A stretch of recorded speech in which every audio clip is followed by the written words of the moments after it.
If everyone is ready, I want to invite all of our speakers to the stage. First of all, let's get our moderator, Curley from Wamda. Wamda is one of the top tech, let's say, blog in MENA market. And round of applause, please. Hi. Where do you want me? Hi, Arda, good to see you. What I thought is, if you sit there, I'll sit there, and the rest will be in between us. What do you think? But everyone else in the middle, great. Okay, and hello, now, founder of Wamda, Habib Haddad. Round of applause, guys.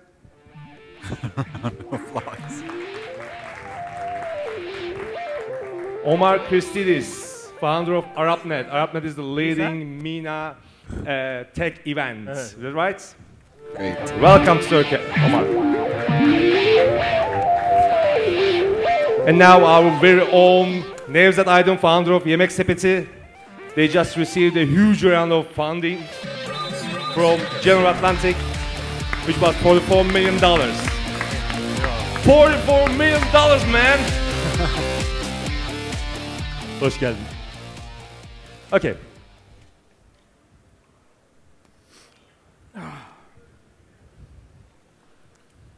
You know about it, don't you? His company just received $44 million from General Atlantic.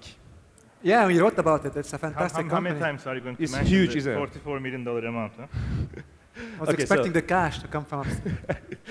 And they're expanding into MENA with that money. Yeah. So, majority of that probably. Maybe some of it is for me. we work with Nina, and by the way, I kept calling you Nina for all this time until last night, because I was talking to Habib and he said her name is Nina, not Nina. So sorry for all this time. It's fine, it happens all the time. All right, so actually I'm gonna leave all the rest to you, and in the middle, I mean, I'm gonna butt in all the time, but maybe you wanna say a few words, because like you keep writing about MENA markets, I keep writing about Turkish market. So you start, then I'll just add some questions and maybe ask a few. So it's your stage now. First of all, we're really excited to be here as Wamda. We've really increased our coverage of Turkish startups, in part due to looking at the coverage that Webrazzi brings, and we have a dedicated contributor in Istanbul. So for us, this is a statement about our commitment to covering the Turkish market and looking at the region more as a monolithic entity, as we see more Turkish companies come into the MENA. That's what this session is about. We're hoping to discuss who's entering the MENA market, why, what the challenges are. I think we should I ask the first question? Because sure. we start with Nevzat, and I kept talking about his funding. So I know that you're focused to MENA market because you already said that you want to spend most of your new funds, new capital to expand into this region. So in terms of your global expansion plans for Yemeksepeti, why did you choose MENA markets? A couple of years ago, we had our market research among at least 20 countries in the world, all belonging to different regions. Some of them, most of them are emerging markets, but also some Western European countries, Western Europe countries, or US as well. And at the end, we came up with 2 countries that we wanted to spend our attention more on. And we launched Yemeksepeti with different names. Foodonclick.com was for the MENA region. The region, I mean only United Arab Emirates as of now. And isrestorana.ru for the Russia and the East Europe. And then, after 2 years, now we evaluate, we compare our findings, our numbers, and our growth between the 2 regions. We definitely feel that we understand the MENA user, the UE user, much better than we do for Russia. The KPIs we look at, the key performance indicators, we always look closely in running our business in Turkey, like customer acquisition costs, order frequency, ordering amount. There are 50 of those. We find the UE ones very close to Turkey, and we feel we can understand that user experience, that user behavior in our website much better. So that's one of the main reasons we think we are going to invest much more in the next couple of years. So what's your position now in that market? Actually, we are only in United Arab Emirates. We are clear number one. But it still has huge opportunities. I mean, we are talking numbers in terms of orders like a couple of hundreds, maybe 1,000 per day. Whereas in Turkey, yeah, I know we have been here for 12 years. We are here since the beginning. But right now, Turkey's operation is 50,000 orders per day.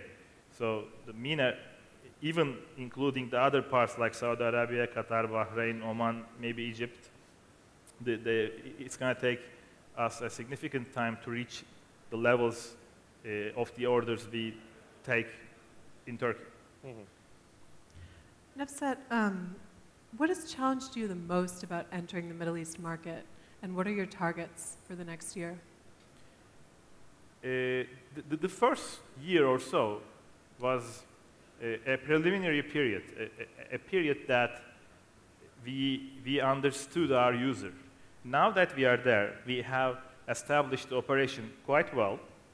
Then we are very eager to expand into the region, and those will be probably Saudi Arabia, as I mentioned earlier, Oman, Bahrain, Qatar, Levant, we are also looking at it, especially Lebanon, and North Africa.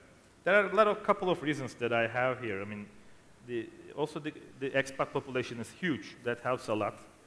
The competition is not there, and the internet is still in early stages.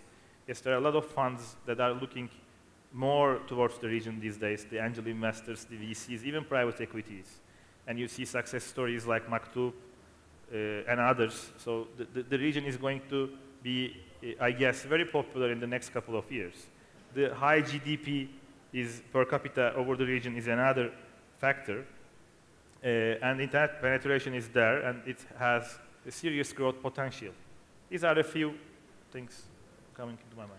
And how many years behind Turkey would you say the region is? I heard a lot of people at the last ArabNet saying the Middle East is about 5 years behind Turkey as an ecosystem. What would you say to that? I don't think anywhere is 5 years behind anywhere in terms of internet in the world right now.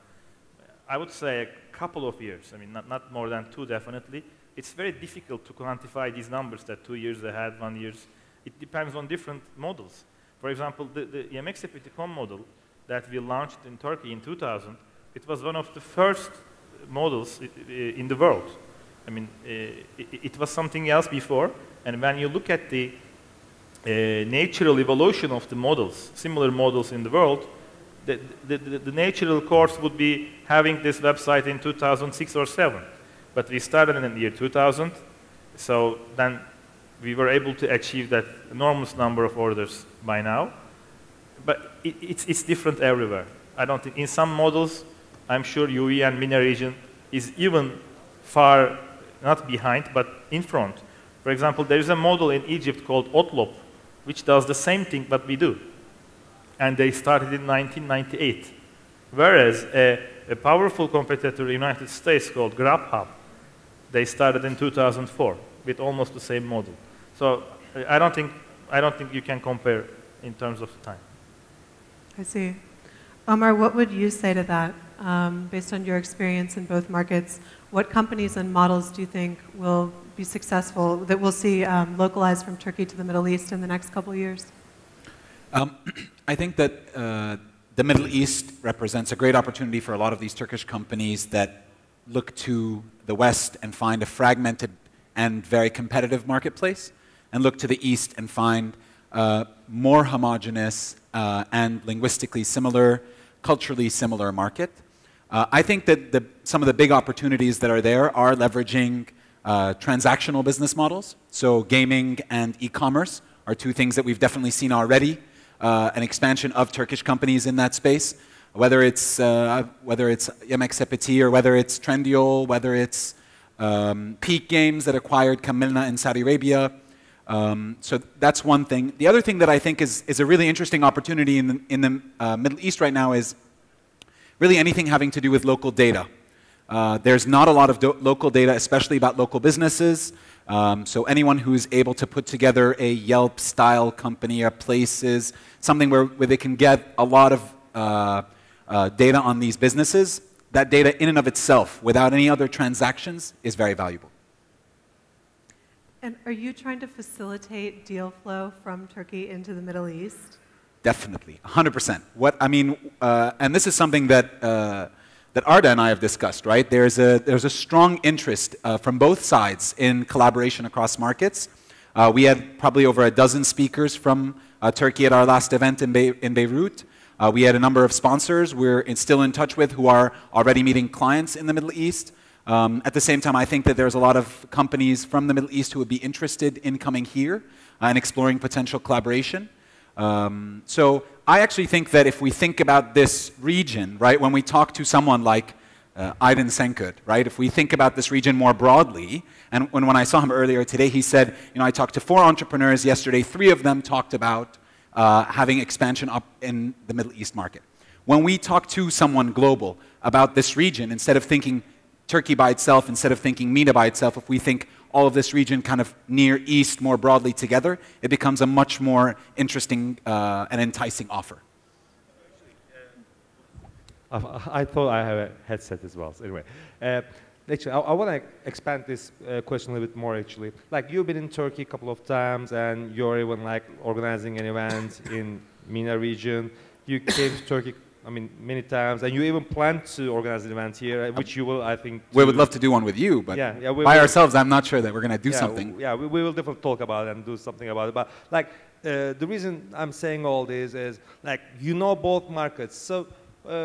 Can you compare the startup scene and, like, I don't know, maybe founders and market sizes just a little bit? Sure. I mean, when we were I want to know about your findings, actually. When we were at e-commerce gathering, at your e-commerce event, we talked about the Turkish e-commerce business being around $12 billion. And I had done some rough data gathering and said that the e-commerce market in the Middle East was about $4 billion. Right? So we're talking a much smaller market. But it's growing very, very quickly, right? So the number of users, internet users, since I started the event a couple of years ago, 3 years ago, has basically doubled. And so in terms of the entrepreneurs, we're seeing a change in the character of the entrepreneurs. I think that we're seeing more mid-career professionals who have had a lot of experience in industry, in other companies, coming and bringing their relationships and their skills and their knowledge to bear in their new companies. We're seeing what I call the mainstreamization of the internet business. A lot of ex-consultants, ex-bankers coming in and running businesses. I think it's, especially in an emerging market, it's very tough for a 22-year-old with a great idea to make it big. I think that what we're more likely to see is people who have relationships and knowledge. 2 big success stories, Marka VIP and Namshi, now coming out of the Middle East. Namshi ex-McKinsey, Marka VIP ex-Sukkar and Bedazzled. And these guys are not, they're not just doing this for the first time. Omar, why do you, and this is a question for Habib too. Why aren't we seeing more startups from the Middle East entering Turkey? When do we think Marka VIP or Namshi will enter the Turkish market? Why aren't we having more reverse? You want to take that? Yeah, so I mean, today, let me get this, take a step back a bit just to get context of this question. The Middle East and North Africa market is made of 22 countries, 350 million speakers, about 80 million internet users, and the fastest internet growth in the world. Now, the problem is it's fragmented, so you have customs, you have borders, you have issues. There's a friction of executing business. However, we have a common language, a common culture, a common religion, and what's even much more interesting is what actually brought everyone together and made this culture so uniform is TV and media. And TV and media has changed everything in the world. It's changing the way the behavior is in the States to the behavior in the Middle East, but even in the Middle East much higher because consumption of video and consumption of the TV is very high. So then you had all the big players pushing down their content and then unifying kind of the culture and the behavior of the users. Then you have the entrance of the Turkish soap operas. So before I started running Wamda, I started an Arabic search engine, which actually Aydın Senkut, the speaker before, was an angel investor in. It's an Arabic search engine. And I remember one time I was looking at the queries and the search and the top queries, and it was 2-3 years ago. And I started reading like at the top queries something like Noor, Muhannad, Noor. I was like, what does that mean? And that turns out to be the translation of a soap opera. I'm not sure which one it is, but one of the Turkish soap operas translated to Arabic is Muhannad and Noor. So there is a huge demand and a huge, actually, cultural hunger that actually combines the both. Now today, as I mentioned again, the fragmentation of the Middle Eastern market, the likes of Marca VIP are busy capturing that market. And the growth there is moving at a very fast and rapid pace that it doesn't make sense, I think, for them to move in the near term to the Turkish markets. The latest numbers, you said $4 billion, but the latest numbers on e-commerce, yeah, data is very hard to get around, but it was about $8 billion only for the Gulf markets. And GCC is growing about 35% every year. The GCC combined GDP-wise is second in the world as a powerhouse after China. So there's a huge amount of potential there. However, the e-commerce spent online is only 0.7% of GDP compared to the retail, which is about $70 billion. There's also a huge discrepancy there. So what that means is there's a huge potential for growth. We're waiting for the inflection point, and the inflection point will come from multiple places. So for example, today in the Middle East, something that the Turkish market has the luxury of having is payment. Payment in the Middle East is still a very tough thing. So when you want to pay online, people are worried of using their credit card, so instead they use cash on delivery. And cash on delivery is you ask for an order, they give you back, the courier gives you that order, and you pay on the spot. That creates a huge problem because people sometimes decide they don't want that when it comes, and then creates a lot of hassle on the logistics companies. 80% of orders in the Middle East, on average, from the top players are COD. So once we start solving the payment issue, some of the logistics issues, and it's coming all together in the next 2 years at max, then we're going to see this inflection point. So I would say it's a bit, all the local players today are busy owning their own market. Someone like Yemeksepeti has been doing tremendous work in Turkey. You've been there for about 10, 12 years. So now it's time for expansion. The Middle East startup scene has started a bit after that. So this is why I think they're going to be in the Middle East for a bit to stay. However, they do offer a huge partnership potential for the Turkish players. So the one thing that I would add to this is that this is quite an aggressive and saturated market for a lot of these sectors, whereas the Middle East is not so much. So it makes a lot of sense for people who are here, reached a critical point in the market, to move and explore new territory. Whereas, as Habib said, Middle East is still a very much emerging and rapidly growing space. Do you want to add something, by the way? Because do you want to add something to this discussion? Yeah, I don't think it makes sense for the Middle East startups and entrepreneurs to go into that venture and come into Turkey when they have huge potential in their own region. As Omar mentioned, the Turkish market is very mature in terms of internet entrepreneurship when you compare it to the region, and MENA has so much potential that it will not make any sense, and hence it's even difficult for the Western European and United States companies to come and achieve in Turkey. So MENA, it would be much more difficult. It's going to make more sense, I guess. Do not underestimate the Turkish soap operas, by the way. Yes. I don't know how many of you have been to Dubai or in MENA region recently, but it's everywhere. I mean, it's everywhere. Every advertising is everywhere, in bus stops. I really can't believe it. I mean, they are organizing some kind of special tours to Turkey just to see the places. So it's very clear that Turkish culture has been affecting the for the last, especially 4 or 5 years. And I think also this gives us huge opportunity in terms of Turkish entrepreneurs to succeed in the region. Because when you say you're from Turkey, you always get that smile and a quote from a soap opera. And believe me, it helps. Maybe it doesn't help in other parts of the world, but it helps with Turkey and the MENA region relationship. It indicates too that the difference between those two markets, at least from a culture and behavior perspective, is a language thing. And which means it's not a huge problem, because localization of pure language is not a big problem. The problem is the behavior, and that is indicated more or less by the soap operas, that the reason why people are liked it so much is because they saw themselves in those soap operas. The same culture, family-oriented, all of that. So this is why I think it's a huge indication. I was talking to a few people yesterday that were working in content, and I said you need to leverage on the soap operas. Again, it's not something to underestimate. It's a good indication that sometimes you can leverage directly, but in other terms, it just indicates that it's a good place, a good synergy between the two markets. We can see that in our business also. I mean, when we compare the users, I mentioned this. I mean, we understand the users of MENA much better. And when you look at the culture, it goes like the history. I mean, there are a lot of things common between the two regions. And you mentioned the problems about like the customs, especially when you order some stuff from UAE and it comes from Egypt or vice versa. There's a huge problem. And I think the cash on delivery, the payment thing, I was with Fadi Gandur, the founder of ArabNet yesterday. He mentioned the same thing. A lot of returned goods. I mean, we mentioned something like, I don't know, 30%. It's huge. Yes. But we don't have those type of problems, for example. In our business model, we just have the restaurants and we have the users. So we benefit from not having an online payment option. We do have, but it's not required. So you can always pay cash on delivery and it's food.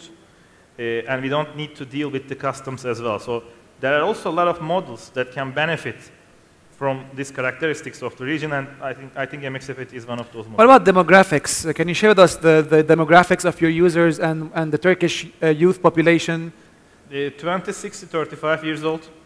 Like right now, 80% of the users, they meet with Yemeksepeti or online food ordering concept when they step into the university. So the university, especially part, is very important for us, the youth. We have users, thousands of users who are 55 years old and ordering from Yemeksepeti. But just think about the transformation. And when you look at the population, how many of the people are dying today because of natural causes, because they are old, are using Yemeksepeti? And how many of the people who are born today will be using Yemeksepeti in 18 years of time? So the population is shifting a lot. And I think it's going to be, it will help all the new .com models. And are you seeing, oh. Sorry, go for it, if you want to. No, add on. I wanted to say about one thing, because we're talking about deal flow back and forth, right? I think one kind of deal flow that is coming from Middle East to Turkey is money. I don't know, and this is a question to you, Habib. I know at least that STC Ventures is here today. Saudi Telecom, they are looking to invest in potential Turkish companies. I think that there's a lot of investor money in the MENA which would be interested in putting money in Turkish startups. As an example, as a live example, we also talked with Abraj Capital, a part of Abraj Group, Riyadh, and we went into really serious discussion with them during our round. Yep. Right. Yeah, and so Wamda, our model is, to explain this question, we have a media content, the blog, of the Middle East about technology entrepreneurship. Then we have an early stage fund, a VC fund, and we run also our own programs and events. So on the VC fund, we've done about 12 investments this year. One of them was in Turkey, and we'd like to do much more in Turkey. However, in VC, in early stage VC, which one is in Turkey? Social Wire. Social Wire, yeah. So as many of you know, the early stage investment in VC, you have to be very engaged with the VC. You have to know your market very well. You have to be very much hands-on. So obviously, as an investor that has a very much MENA expertise, we only would invest even if we have a local partner who's taking the local market in place, or if there's a very strong tie with the Middle East and North Africa. But Turkey is definitely within, when we say MENA, it's always MENAT, with a T at the end with Turkey. Or we can go back to the Ottoman Empire days. But basically, there is a lot of money flowing back and forth. A lot of investors on the private equity side are also coming into Turkey. So there's a lot of deal flow in the money perspective as well. Habib, which models do you think are the best to invest in from a fund perspective, both in MENA and in Turkey? Yeah, that's a very good question. So in MENA, there are things that work and things that suck.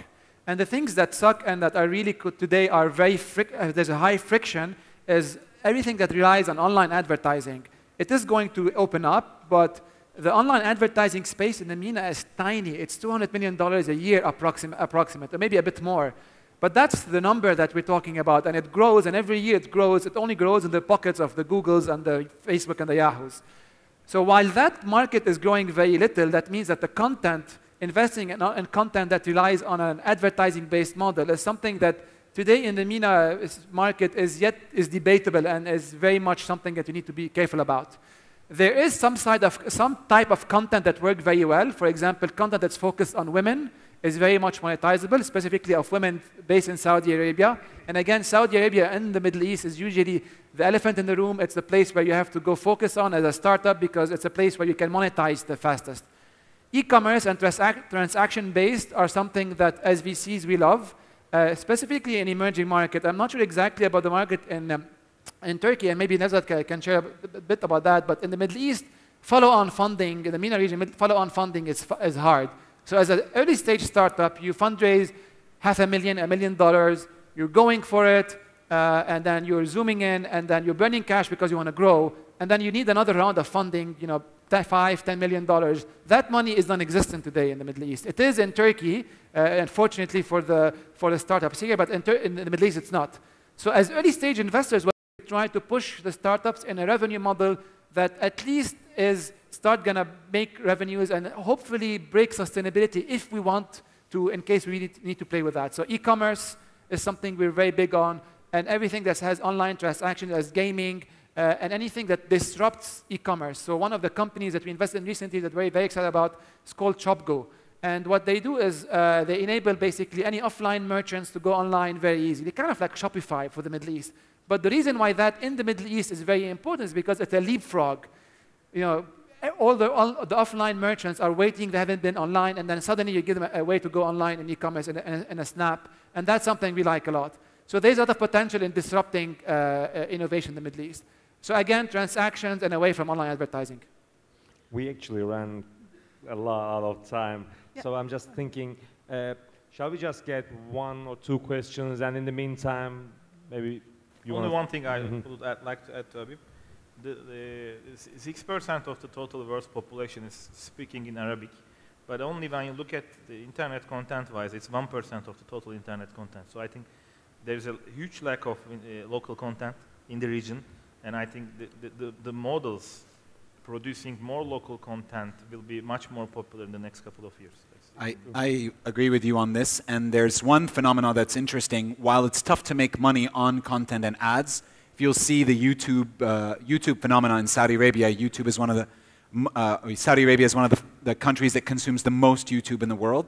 The stars of YouTube are doing $200,000, $250,000 sponsorship contracts on their channels. Really? So and they become very expensive. They're becoming the faces of brands for advertising campaigns. They're doing content for brands on their sites, and it's a very interesting phenomenon and something that we will actually look at. We're doing a conference in Saudi, so we'll be focusing on something like that. You have one more question, I know that, but I'm just gonna quickly ask people because like we are really out of time now. Any questions? If you have any questions, we can get it. Can we ask how many people are interested in the MENA market, or would think about expanding there at some point? Okay, good. Okay, so if you should come to the region. Yes, come meet us. Maybe last words. Do you have any other questions? I can add another question, but I think we're going to run over if we do. So yeah. So like, just wrap. thank you for joining, and if you want to add like a couple of more words, we can get it. And our other speakers are ready now, and we are quite out of time. So thanks for coming here. I've been in MENA. I mean, I've been at ArabNet last year, and it was a great experience. I saw that, yeah, there's a great opportunity for Turkish entrepreneurs and Turkish investors. And obviously, for MENA investors, there's an opportunity in Turkish market. For the entrepreneurs, as long as I understand from your words, obviously there's an opportunity for MENA entrepreneurs, but this market is not that easy. So for investors, I guess this is more like a hot market. And yeah, hope to be there again this year sometime. And thanks for coming, and thanks for doing the moderation, Naina. Thank you, Arda. It was such a pleasure to be great here. pleasure. You'll be around here, so if you have any questions, you can probably just catch them somewhere around. And thanks for coming. Thank you. Thank you.